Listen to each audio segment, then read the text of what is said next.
Chapter 8. Thinking in the Certain Way. Turn back to Chapter 6 and read again the story of the man who formed a mental image of his house, and you will get a fair idea of the initial step toward getting rich. You must form a clear and definite mental picture of what you want. You cannot transmit an idea unless you have it yourself. You must have it before you can give it, and many people fail to impress thinking substance because they have themselves only a vague and misty concept of the things they want to do, to have, or to become.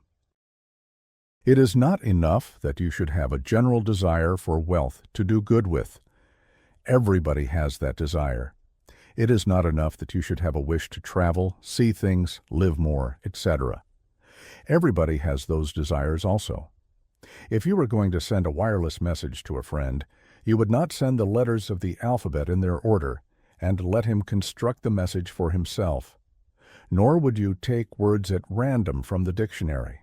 You would send a coherent sentence, one which meant something. When you try to impress your wants upon substance, remember that it must be done by a coherent statement. You must know what you want and be definite. You can never get rich or start the creative power into action by sending out unformed longings and vague desires. Go over your desires just as the man I have described went over his house. See just what you want and get a clear mental picture of it as you wish it to look when you get it.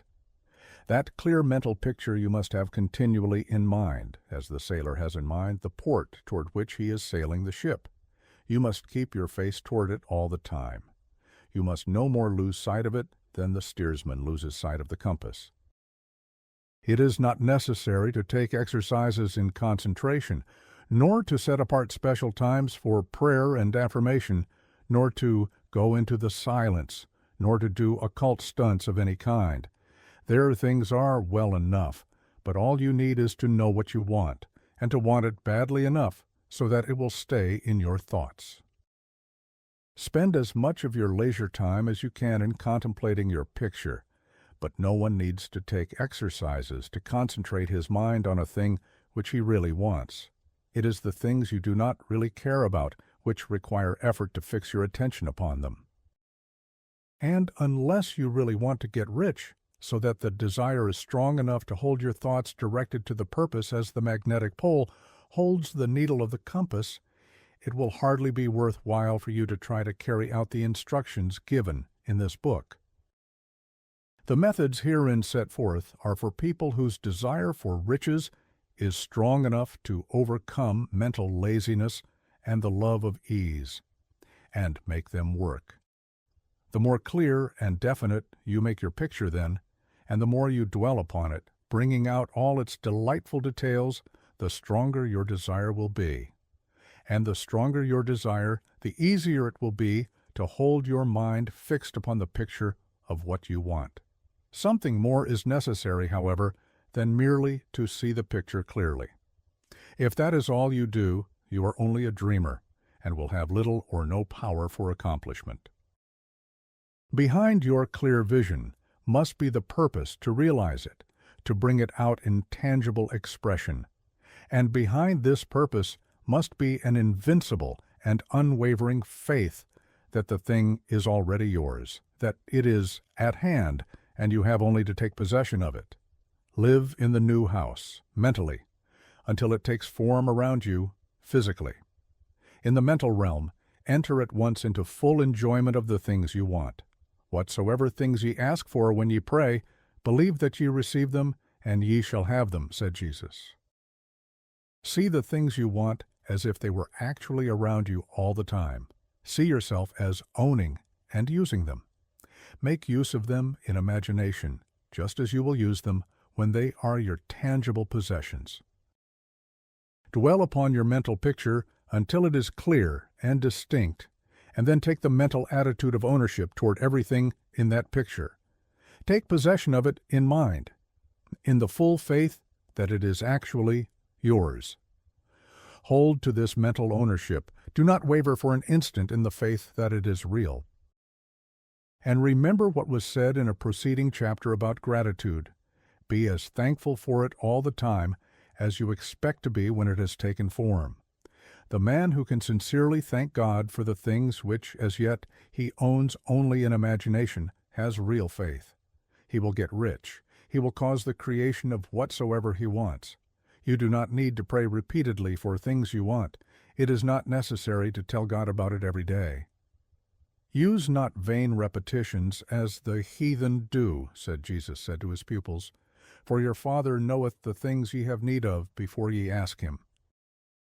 Your part is to intelligently formulate your desire for the things which make for a larger life, and to get these desires arranged into a coherent whole, and then to impress this whole desire upon the formless substance, which has the power and the will to bring you what you want. You do not make this impression by repeating strings of words. You make it by holding the vision with unshakable purpose to attain it, and with steadfast faith that you do attain it. The answer to prayer is not according to your faith while you are talking, but according to your faith while you are working. You cannot impress the mind of God by having a special Sabbath day set apart to tell him what you want, and the forgetting him during the rest of the week. You cannot impress him by having special hours to go into your closet and pray, if you then dismiss the matter from your mind until the hour of prayer comes again. Oral prayer is well enough and has its effect, especially upon yourself, in clarifying your vision and strengthening your faith. But it is not your oral petitions which get you what you want. In order to get rich, you do not need a sweet hour of prayer. You need to pray without ceasing. And by prayer I mean holding steadily to your vision, with the purpose to cause its creation into solid form, and the faith that you are doing so. Believe that ye receive them. The whole matter turns on receiving, once you have clearly formed your vision. When you have formed it, it is well to make an oral statement, addressing the Supreme in reverent prayer, and from that moment you must, in mind, receive what you ask for. Live in the new house, wear the fine clothes, ride in the automobile, go on the journey, and confidently plan for greater journeys. Think and speak of all the things you have asked for in terms of actual present ownership. Imagine an environment and a financial condition exactly as you want them, and live all the time in that imaginary environment and financial condition. Mind, however, that you do not do this as a mere dreamer and castle builder. Hold to the faith that the imaginary is being realized, and to the purpose to realize it. Remember that it is faith and purpose in the use of the imagination which make the difference between the scientist and the dreamer. And having learned this fact, it is here that you must learn the proper use of the will.